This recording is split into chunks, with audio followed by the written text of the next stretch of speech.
Is Obi the real maker of TVA? I will talk about this at the end of this video, so sit back and relax. Alright, so there are a lot of things to talk about in this episode. First of all, I suspect it happened to you too. I mean, getting curious about the title of the episode. Now, it was titled as Episode 9. Now, for a moment, I'll be honest with you, I thought this episode will explore some of the stuff that happens in the 9th episode of this season, and then it circles back to the present moment. But wait, there are no 9 episodes, there are only 6 episodes per season. And then after thinking very hard and for a very long time, I figured, okay, this is actually the 9th episode of the entire Loki series. 6th episode of the first season, and this was the 3rd episode of this season, making it the 9th episode overall of Loki. How difficult was it? But anyways, I am really enjoying the episode so far. I really am. The story is moving slowly and steadily, but still is packing a lot of things in the larger context. And now at the halfway stage of this season, I can comfortably say that I feel this season would probably end with Viktor Timely as the sole Kang variant that we encounter and see. Now Viktor Timely feels like a very innocent man, but I have to say this has to be a setup. It has to be. And I feel his visit to the TVA in the next episode might well spark that he needs to turn into the devilish Kang. And I am really hoping that this happens. But this is Loki and you never know what would happen. And another interesting thing that they tried to show in this episode was the relationship between Renslayer and Kang. Now first I thought genuinely that it was very innocent and very sweet, but now I am forced to think that Renslayer is just after the power of Kang.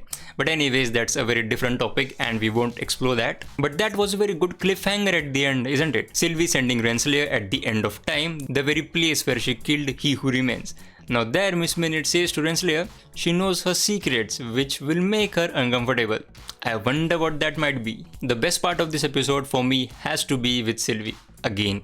At the end of the episode where she decides to spare the life of Viktor Timely after he delivers a very emotional line that he is different and all, it showed Sylvie does have a heart. And that honestly sets up things for the future episodes where Sylvie finally comes to her senses and joins Loki to save the TVA. Now having Viktor Timely in the TVA will be a lot of fun. I mean a lot of fun. But what I am most excited about to see is Viktor Timely's reaction when he finally meets Obi. I mean the man who literally showed him everything about the TVA through the TVA handbook. Speaking of which, a very interesting plot was teased in this episode. Is Obi the real creator of TVA?